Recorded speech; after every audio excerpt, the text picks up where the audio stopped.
ഇന്ത്യയിലെ ഏറ്റവും ജനപ്രിയനായ മുഖ്യമന്ത്രി ആരാണെന്ന ചോദ്യത്തിന് ഒരേ ഒരു ഉത്തരം മാത്രമേ ഉള്ളൂ. അത് ഉത്തർപ്രദേശ് മുഖ്യമന്ത്രിയായ സാക്ഷാൽ യോഗി ആദിത്യനാഥാണ്. അതായത് നരേന്ദ്രമോദിക്ക് ശേഷം ഇന്ത്യയുടെ പ്രധാനമന്ത്രി ആരെന്നുള്ള ചോദ്യത്തിനുള്ള ഉത്തരം കൂടിയാണ് യോഗി ആദിത്യനാഥ്. അപ്പോൾ അങ്ങനെയുള്ള യോഗി ആദിത്യനാഥ് ഭരിക്കുന്ന ഉത്തർപ്രദേശിൽ നിന്ന് വളരെ ഇൻട്രസ്റ്റിംഗ് ആയിട്ട് ഒരു വാർത്തയാണ് ഇപ്പോൾ പുറത്തു വന്നുകൊണ്ടിരിക്കുന്നത്. അതായത് അഴിമതി കാണിച്ച, അനധികൃതമായിട്ട് സ്വത്ത് സമ്പാദിച്ച ഏകദേശം 20,000-ഓളം മുസ്ലിം ഉദ്യോഗസ്ഥരെ സർക്കാർ സർവീസിൽ നിന്ന് യോഗി ആദിത്യനാഥ് പിരിച്ചുവിട്ടിരിക്കുകയാണ്. അപ്പോൾ ഇത് ഏത് കോണ്ടെക്സ്റ്റിലാണ് ഇങ്ങനൊരു നടപടി യോഗി സർക്കാർ സ്വീകരിച്ചതെന്ന് ഞാൻ വിശദമായി പറഞ്ഞു തരാം. അതായത് അഴിമതി കുറക്കുന്നതിന് ഭാഗമായിട്ട് നമുക്കറിയാം ഉത്തർപ്രദേശിനെ സംബന്ധിച്ചിടത്തോളം വലിയ ഒരു സംസ്ഥാനമാണ്. അത് 25-26 കോടി ജനങ്ങളുണ്ട്. ഈ 26 കോടി ജനങ്ങൾ എന്ന് വെച്ച് കഴിഞ്ഞാൽ ലോകത്തിലെ തന്നെ ഏറ്റവും പോപ്പുലേഷനിൽ നോക്കുകയാണെങ്കിൽ, രാജ്യങ്ങൾ നോക്കുകയാണെങ്കിൽ തന്നെ ബ്രസീലിന് മുകളിലായിട്ട് ചിലപ്പോൾ ഇത് വരും, ഉത്തർപ്രദേശ് വരും. അതായത് പാകിസ്ഥാനിലടക്കം 25 കോടി ജനങ്ങളാണുള്ളത്. അപ്പോൾ ഉത്തർപ്രദേശിൽ 26 കോടി ജനങ്ങളാണുള്ളത്. അപ്പോൾ അങ്ങനെയുള്ള ഒരു സംസ്ഥാനം, ഇത്രയും വലിയൊരു സംസ്ഥാനത്തിൻ്റെ മുഖ്യമന്ത്രിയാണ് യോഗി ആദിത്യനാഥ്. അപ്പോൾ 2017 യോഗി എല്ലാവരും അമ്പരിപ്പിച്ചുകൊണ്ട് മുഖ്യമന്ത്രിയായിട്ട് വരുന്നത്. അപ്പോൾ ആ സമയത്ത് നിങ്ങൾ ശ്രദ്ധിച്ചു കാണും, ഇവിടുത്തെ മനോരമയിലെ ഷാനിക്ക് എന്താ പറഞ്ഞത്, ജനാധിപത്യം മരിച്ചു എന്നൊക്കെ പറഞ്ഞിട്ടില്ലേ. അതായത് യോഗി ആദിത്യനാഥിനെ മുഖ്യമന്ത്രിയാക്കിയത് ജനാധിപത്യത്തിൽ ഞാൻ വിശ്വസിക്കുന്നില്ല, ജനാധിപത്യം മരിച്ചു എന്നൊക്കെയാണ് ഷാനി പ്രഭാകരൊക്കെ പറഞ്ഞത്. അപ്പോൾ അതിനുശേഷം എന്താ ഉണ്ടായത്, പൊടുന്നനെ ഏകദേശം ഒരു വർഷം എടുത്തില്ല, യോഗിയുടെ നടപടികൾ രാജ്യം മൊത്തം ശ്രദ്ധയാകർഷിച്ചു. അതായത് ആ ഗുണ്ടകളാണ് അവിടെ ഭരിച്ചുകൊണ്ടിരുന്നത്, മാഫിയകൾ, ഗുണ്ടകൾ, അങ്ങനെയുള്ള പൊളിറ്റീഷ്യൻസ്, ഈ ഗുണ്ട നെക്സസ്, ഈ ഒരു സംഭവമാണ് അവിടെ ഭരിച്ചുകൊണ്ടിരുന്നത്. അങ്ങനെയുള്ള ഒരു ഉത്തർപ്രദേശിൽ യോഗി ആദിത്യനാഥ് ക്ലീൻ ആക്കാൻ തുടങ്ങിയെന്ന് വെച്ചാൽ സമസ്ത വെടിവെച്ച് കൊല്ലേണ്ടവരെ വെടിവെച്ച് കൊന്നു, ജയിലിൽ ഇടേണ്ടവർ അവന്മാരൊക്കെ പിടിച്ച് ജയിലിലിട്ടു. അങ്ങനെ ഒരു വർഷം കൊണ്ട് തന്നെ യോഗി ആദിത്യനാഥ് ഉത്തർപ്രദേശിൽ നടപ്പിലാക്കിയ നടപടികളുണ്ടല്ലോ ഇന്ത്യ മൊത്തം ചർച്ച ചെയ്തു. അതായത് ബുൾഡോസർ ആക്ഷൻ ഉപയോഗിച്ചു. കുറ്റം ചെയ്ത് ആരെങ്കിലും കുറ്റം ചെയ്തിട്ടുണ്ടെങ്കിൽ, പ്രത്യേകിച്ച് സ്ത്രീകളും കുട്ടികളൊക്കെ എന്തെങ്കിലും ഉപദ്രവിച്ചിട്ടുണ്ടെങ്കിൽ അവർക്കെതിരെ വലിയ രീതിയിൽ ബുൾഡോസർ ആക്ഷൻ പ്രയോഗിക്കുന്നു. അപ്പോൾ രാജ്യം മൊത്തം ചർച്ച ചെയ്തു. രാജ്യത്തെ ജനങ്ങൾ ആഗ്രഹിക്കുന്ന ഒരു ഭരണാധികാരിയായിട്ട് യോഗി ആദിത്യനാഥ് മാറി. അപ്പോൾ ഇന്ത്യ മൊത്തം തന്നെ ഒരു വർഷം കൊണ്ട് തന്നെ ഭാവി പ്രധാനമന്ത്രി എന്ന ഒരു ലേബൽ യോഗി ആദിത്യനാഥിന് കിട്ടി. ഇപ്പം നിങ്ങൾ ഗൂഗിളൊക്കെ എടുത്ത് അടിച്ചു നോക്കിയാൽ മതി, ആരാണ് നെക്സ്റ്റ് ഇന്ത്യൻ പ്രൈം മിനിസ്റ്റർ എന്നൊക്കെ ചോദിച്ചു കഴിഞ്ഞാൽ ഉത്തരം വരുന്നത് തന്നെയാണ് യോഗി ആദിത്യനാഥിൻ്റെ പേരാണ് ഏറ്റവും കൂടുതൽ ഇങ്ങനെ സെർച്ച് റിസൾട്ടിലും വരുന്നത്. അപ്പോൾ കഴിഞ്ഞ 9 വർഷക്കാലമായിട്ട് യു പി ഇങ്ങനെ ക്ലീൻ ആക്കിക്കൊണ്ടിരിക്കുകയാണ്. അപ്പോൾ ഇന്ത്യയിൽ ഇപ്പോൾ ഏറ്റവും കൂടുതൽ വിദേശ നിക്ഷേപവും ഡെവലപ്മെൻറ്റും നടക്കുന്നത് ഇപ്പോൾ ഉത്തർപ്രദേശിലാണ്. അപ്പോൾ അവിടെ GDP തന്നെ 3 മടങ്ങായിട്ടാണ് വർദ്ധിച്ചത്. കഴിഞ്ഞ ഇന്ത്യയിൽ ഒരു സംസ്ഥാനത്തും ഇല്ല ഇത്രയും GDP 3 മടങ്ങായിട്ട് വർദ്ധിച്ചത്. എല്ലാവർക്കും കടമാണ്. മിക്ക BJP ഭരിക്കുന്ന സംസ്ഥാനങ്ങൾ ഒഴികെ ബാക്കിയുള്ള സംസ്ഥാനങ്ങൾക്കൊക്കെ കടമാണ്. അപ്പോൾ ആ ഒരു അവസ്ഥയിലാണ് 3 മടങ്ങ് GDP വർദ്ധിച്ച ഒരു സംസ്ഥാനമാണ് ഉത്തർപ്രദേശ്. അപ്പോൾ യോഗി ആദിത്യനാഥിൻ്റെ കീഴിൽ വലിയ രീതിയിൽ വികസനം ഇങ്ങനെ വന്നുകൊണ്ടിരിക്കുകയാണ്. അപ്പോൾ ഇപ്പോൾ പൊടുന്നതിനുണ്ടല്ലോ യോഗയ്ക്ക് തന്നെ മനസ്സിലായി, അതായത് നമ്മൾ കുറേ ഇതിങ്ങനെ പുതിയ കാര്യങ്ങളൊക്കെ ചെയ്യുന്നുണ്ടെങ്കിലും സർക്കാർ തലത്തിലും ഇപ്പോഴും വലിയ രീതിയിലുള്ള പ്രശ്നങ്ങളുണ്ട്. അതായത് എഫക്റ്റീവായിട്ട് പല സർക്കാർ പോളിസീസും ജനങ്ങളിൽ എത്തുന്നില്ല എന്നുള്ള ഒരു വലിയ രീതിയിലുള്ള പ്രശ്നങ്ങൾ പല രീതിയിൽ യോഗി ആദിത്യനാഥ് മനസ്സിലാക്കി. അതിനുശേഷം അഴിമതി എന്നേക്കുമായിട്ട് ഇല്ലാതാക്കാൻ, അത് യോഗി ആദിത്യനാഥിന് കിട്ടിയൊരു ഫീഡ്ബാക്ക് എന്ന് വെച്ച് കഴിഞ്ഞാൽ, അതായത് ഉദ്യോഗസ്ഥ തലത്തിൽ പലതരം അഴിമതി നടത്തുന്നു. അതായത് നമ്മൾ കൊണ്ടുവരുന്ന ഓരോ പ്രൊജക്റ്റും സാധാരണക്കാർക്ക് കിട്ടുന്നില്ല, അതിന് ബെനിഫിഷ്യറീസ് താഴെ തട്ടിൽ എത്തുന്നില്ല എന്നുള്ള പരാതി യോഗി ആദിത്യനാഥിൻ്റെ മുന്നിലെത്തുന്നു. അപ്പോൾ യോഗി ആദിത്യനാഥ് ഉന്നതതല യോഗം വിളിക്കുന്നു.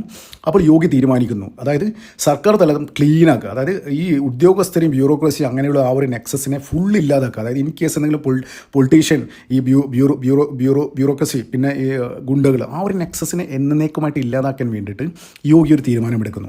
അതായത് സർക്കാർ ഉദ്യോഗസ്ഥരുടെ തലത്തിൽ അഴിമതിക്കാരുണ്ടെങ്കിൽ അവരെ പൊക്കാൻ വേണ്ടിയിട്ട് യോഗി ആദിത്യനാഥ് 2025 ഒരു പുതിയ സ്കീം കൊണ്ടുവരുന്നു. അതായത് സർക്കാർ ഉദ്യോഗസ്ഥരെല്ലാവരും അവരുടെ സ്വത്ത് വിവരങ്ങൾ രേഖപ്പെടുത്തണം. അതിനായിട്ട് വലിയൊരു സംവിധാനം രേഖപ്പെടുത്തി പുതിയ വെബ്സൈറ്റൊക്കെ രൂപീകരിച്ചു. അതിൻ്റെ ആപ്ലിക്കേഷൻ എല്ലാ സർക്കാർ ഉദ്യോഗസ്ഥരെ ഫോണിൽ ഇൻസ്റ്റാൾ ചെയ്യാൻ നിർദ്ദേശം നൽകി. അപ്പോൾ ഏകദേശം 3 മാസം കഴിഞ്ഞ 2025 മെയ് മാസം വരെ ഒരു ഡെഡ് ലൈൻ കൊടുത്തു. ആ ഡെഡ് ലൈനുള്ളിൽ എല്ലാ സർക്കാർ ഉദ്യോഗസ്ഥരും ഇവരുടെ സ്വത്തുവകകളെല്ലാം രേഖപ്പെടുത്തുന്നതിൽ ഒരു നോട്ടിഫിക്കേഷൻ കൊടുത്തു. പക്ഷേ ഒരു 25% സർക്കാർ ഉദ്യോഗസ്ഥർ മാത്രമേ ആ ഒരു കാലയളവിൽ രേഖപ്പെടുത്തിയിരുന്നുള്ളൂ. എന്നിട്ട് വീണ്ടും ഒരു കർശന നിർദ്ദേശം നൽകി. പിന്നീട് ഒരു ഒക്ടോബർ മാസം കുറച്ചും കൂടി എക്സ്റ്റെൻഡ് ചെയ്ത് കൊടുത്തു. ഒക്ടോബർ വരെ എക്സ്റ്റെൻഡ് ചെയ്ത് കൊടുത്തു. നിങ്ങൾക്ക് ഈ ഒക്ടോബർ വരെ നിങ്ങൾക്ക് ഇനിയും ഇതിന് ഈ എൻട്രികൾ രേഖപ്പെടുത്താമെന്നില്ലേ. അപ്പോൾ ഏകദേശം ഒരു 50% പേര്, ഒരു 45% പേര് ഏകദേശം അതിനകത്തെ സ്വത്ത് വിവരങ്ങളൊക്കെ രേഖപ്പെടുത്തി. അപ്പോൾ പിന്നീട് ലാസ്റ്റ് ഫൈനൽ ഡെഡ് ലൈൻ എന്ന രീതിയിൽ കഴിഞ്ഞ ഡിസംബർ 31 അല്ല ജനുവരി ഫസ്റ്റ് വീക്ക് വരെ 2026 ജനുവരി ഫസ്റ്റ് വീക്ക് വരെ യോഗി ആദിത്യനാഥ് സമയം കൊടുത്തിരുന്നു, ഡെഡ് ലൈൻ. ഇതിനപ്പുറത്ത് നിങ്ങൾക്ക് സമയമില്ല, ഇനി ഒരു എക്സ്റ്റൻഷൻ ഇല്ല എന്നില്ല കർശന നിർദ്ദേശമാണ് യോഗി ആദിത്യനാഥ് കൊടുത്തത്.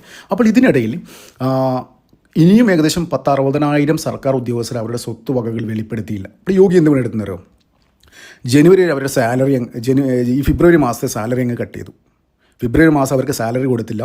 പിന്നെ അതുമാത്രമല്ല ഏകദേശം ഇതിനകത്ത് വലിയ രീതിയിലുള്ള, അത് സർക്കാർ സർവീസിൽ ഇരുന്നിട്ട് വലിയ രീതിയിൽ അഴിമതി കാണിച്ച ഏകദേശം 20,000-ഓളം മുസ്ലിം ഉദ്യോഗസ്ഥരെ സർക്കാരിൽ നിന്ന് പിരിച്ചുവിട്ടു. ഇവരാണ് ഇതിനെതിരെ വലിയ രീതിയിലെ പ്രശ്നങ്ങൾ സോഷ്യൽ മീഡിയയൊക്കെ ഉപയോഗിച്ചിട്ട് യോഗി ആദിത്യനാഥ് വലിയ രീതിയിലുള്ള ന്യൂനപക്ഷ ധ്വംസനം നടത്തുന്നതൊക്കെ പറഞ്ഞിട്ട് സോഷ്യൽ മീഡിയയിൽ വലിയൊരു ക്യാമ്പയിൻ തുടങ്ങി ഈ മുസ്ലിം വിഭാഗത്തിൽപ്പെട്ട സർക്കാർ ഉദ്യോഗസ്ഥർ. അപ്പോൾ ഇവരൊന്നും ഇതിന് ഒരു വിവരങ്ങളും നൽകുന്നില്ല. മാത്രമല്ല ഇവർ സർക്കാരിൻ്റെ പല പല പോളിസികൾക്കും തുരങ്കം വെക്കുന്ന നടപടികളാണ് അവിടെ സ്വീകരിച്ചുകൊണ്ടിരിക്കുന്നത്. അപ്പോൾ യോഗി ആദിത്യനാഥിൻ്റെ സർക്കാർ എല്ലാം മോണിറ്റർ ചെയ്യുന്നുണ്ടായിരുന്നു, ഓരോരോ ആൾക്കാരും മോണിറ്റർ ചെയ്യുന്നുണ്ടായിരുന്നു. അപ്പോൾ ഈ 20,000 പേര്, ഏകദേശം 60,000 പേര് ലാസ്റ്റ് ഇതുവരെ സബ്മിറ്റ് ചെയ്യാത്ത ആൾക്കാരുണ്ട്. അതിൽ 20,000 ഏകദേശം 20,000 അടുത്ത ആൾക്കാർ മുസ്ലിം ഉദ്യോഗസ്ഥരുണ്ടായിരുന്നു. അപ്പോൾ ഇവരൊക്കെ സർക്കാർ ഉദ്യോഗത്തിൽ നിന്ന് പിരിച്ചുവിട്ട ഒരു നടപടി, ഒരു വാർത്തയാണ് ഇപ്പോൾ പുറത്തു വരുന്നത്. അത് ഡിസ്മിസും കാര്യമൊന്നുമല്ല, ഫുള്ള് സസ്പെൻഷനും കാര്യമൊന്നുമല്ല, ഫുള്ള് ജോലി തന്നെ പിരിച്ചുവിട്ടിരിക്കുകയാണ്. അപ്പോൾ ഒരു ആനുകൂല്യം സർക്കാരിൽ നിന്ന് കിട്ടാനുള്ള ഒരു ആനുകൂല്യം ഇനി കിട്ടില്ല എന്നാണ് പറയുന്നത്. ഇനി അതായത് ഗ്രാറ്റുവിറ്റി അങ്ങനെയുള്ള ഒരാൾ സർക്കാർ ജോലി ചെയ്തിട്ട് പിരിഞ്ഞു പോകുമ്പോൾ കിട്ടുന്ന ആനുകൂല്യങ്ങളൊക്കെ ഉണ്ടല്ലേ, അതുപോലും കൊടുക്കില്ല എന്നാണ് യോഗി ആദിത്യനാഥ് പറയുന്നത്. അതായത് അവർക്ക് ഇനി കേസിന് പോവാം. ഇനി അതിന് പോകുന്നതിന് മുന്നേ തന്നെ നിങ്ങളുടെ സ്വത്തുവകകളൊക്കെ സർക്കാരിൻ്റെ ഇതിൽ വെബ്സൈറ്റിൽ രജിസ്റ്റർ ചെയ്യണമെന്നുള്ള കർശന നിർദ്ദേശം നൽകിയിട്ടുണ്ട്. അപ്പോൾ അവരൊന്നും അതിന് തയ്യാറില്ല. അതിനർത്ഥം അവരെന്തോ വലിയ തെറ്റുകൾ ചെയ്തിട്ടുണ്ട് എന്ന് തന്നെയാണ്. ആ ഒരു ബോധ്യമുള്ളത് കൊണ്ട് തന്നെ, വ്യക്തമായ തെളിവുകൾ ഉള്ളതുകൊണ്ട് തന്നെയാണ് ഈ 20,000 പേരെ സർക്കാർ ഉദ്യോഗസ്ഥനെ പിരിച്ചുവിട്ടത്. അവർക്കിനി ഒരിക്കലും യോഗി ആദിത്യനാഥ് ഭരിക്കുമ്പോൾ ആ സർക്കാർ സർവീസിൽ കയറാൻ പറ്റില്ല എന്നുള്ള കാര്യത്തിൽ ഒരു സംശയമില്ല. അവർ ഇൻ കേസ് കോടതിയിൽ പോയാൽ പോലും ഉത്തർപ്രദേശ് സർക്കാർ മുന്നോട്ട് വെക്കുന്ന കാര്യം എന്ന് വെച്ച് കഴിഞ്ഞാൽ അഴിമതി കുറക്കുന്നതിൻ്റെ ഭാഗമായിട്ട് ഇവർ സ്വത്ത് വെളിപ്പെടുത്താൻ പറഞ്ഞു. അവർ വെളിപ്പെടുത്തിയില്ല. അവരിനി കോടതിയിൽ പോയി കഴിഞ്ഞാൽ കോടതിയുടെ മുമ്പെങ്കിലും അവർ വെളിപ്പെടുത്തേണ്ടി വരും. അതായത് എന്തുകൊണ്ടാണ് വെളിപ്പെടുത്തുക എന്നുള്ള ചോദ്യം അവിടെ ഉയർന്നു കഴിഞ്ഞാൽ അവർക്ക് കോടതി മുമ്പിൽ അത് തെളിയിച്ചേ പറ്റൂ. അപ്പോൾ അങ്ങനെയുള്ള ഒരു സാഹചര്യമാണ് ഇപ്പോൾ അവിടെ ഉള്ളത്. അപ്പോൾ വലിയ രീതിയിലുള്ള കയ്യടിയാണ് ഇപ്പോൾ യോഗി ആദിത്യനാഥിനെ രാജ്യം മുഴുവൻ കിട്ടിക്കൊണ്ടിരിക്കുന്നത്. ഇത് എല്ലാ അതാണ് ഞാൻ നേരത്തെ പറഞ്ഞത്, എല്ലാ സംസ്ഥാനത്തിനും ഒരു മാതൃക ആക്കാൻ പറ്റിയ ഒരു കാര്യമാണ്. പ്രത്യേകിച്ച് കേരളത്തിലൊക്കെ ഈ ബ്യൂറോക്രാറ്റുകളും പൊളിറ്റീഷ്യൻസും ഈ ബിസിനസ് ആൾക്കാരൊക്കെ ഒരു വലിയ നെക്സസാണ് ഇവിടെ. അപ്പോൾ അവരൊക്കെ എന്ന് വെച്ച് കഴിഞ്ഞാൽ പല കാര്യങ്ങളും, അപ്പം ഞാനൊരു ഉദാഹരണം പറയുന്നത്, കേന്ദ്ര സർക്കാരിൻ്റെ പല പദ്ധതികളും കേരളത്തിലെത്തുമ്പോൾ അത് താഴെത്തട്ടിലെത്തുന്നില്ല. ഒരു ചെറിയ ഉദാഹരണം പറയുകയാണ്, മുദ്രാ ലോണൊക്കെ. ഈ മുദ്രാ ലോണിന് വേണ്ടി ചില ബാങ്കുകളൊക്കെ ചെന്ന് കഴിഞ്ഞാൽ ഈ പ്രത്യേകിച്ച് ഈ പ്രത്യേക മതവിഭാഗത്തിൽപ്പെട്ട ആൾക്കാരാണെങ്കിൽ അവിടെ ഓഫീസിലിരിക്കുന്നെങ്കിൽ അവർ പറയും മുദ്രാ ലോണൊന്നും വിടുന്നില്ല, നിങ്ങൾക്ക് അതിനെല്ല എലിജിബിലിറ്റി ഇല്ല, നമ്മൾ ബാങ്ക് ഡീൽ ചെയ്യുന്നില്ല എന്നൊക്കെ പറഞ്ഞ് പല ആൾക്കാരും പറഞ്ഞയച്ചില്ല. ഇത് പല ആൾക്കാരും വീഡിയോ ഒക്കെ പങ്കുവച്ചിട്ടുണ്ട്, ഒരുപാട് ആൾക്കാർ മുദ്രാ ലോണിൻ്റെ കേസൊക്കെ.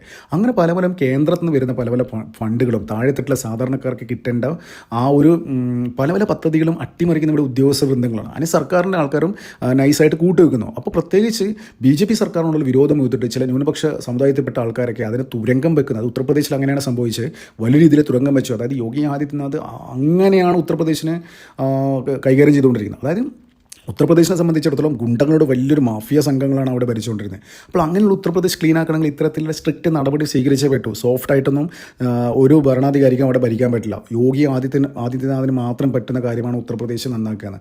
അതുപോലെ പുള്ളി ചെയ്തു. കഴിഞ്ഞ 8 വർഷമായിട്ട് 9 വർഷമായിട്ട് അവിടെ വലിയ രീതിയിലുള്ള വികസനങ്ങൾ വരുന്നു. ഗുണ്ടകളൊക്കെ കുറേ ആൾ വെടിവെച്ച് വന്നു. എത്ര പേര് 260-300 ഗുണ്ടകളാണ് വെടിവെച്ച് വന്നത്. കുറേ ആൾക്കാർ കീഴടങ്ങി ജീവനിൽ പേടിച്ചിട്ട്. അപ്പോൾ അങ്ങനെയുള്ള ഒരു കാര്യമാണ് അവിടെ നടന്നുകൊണ്ടിരിക്കുന്നത്. എന്തിനാലും യോഗി ആദിത്യനാഥ് ചെയ്ത ഈ ഒരു കാര്യം രാജ്യം മൊത്തം ചർച്ച ചെയ്തുകൊണ്ടിരിക്കുകയാണ്. അപ്പോൾ എല്ലാ സംസ്ഥാനങ്ങൾക്കും ഇതൊരു മാതൃകയാക്കേണ്ട കാര്യം കൂടിയാണ്. നന്ദി, നമസ്കാരം. മറ്റൊരു വീഡിയോ കാണാം.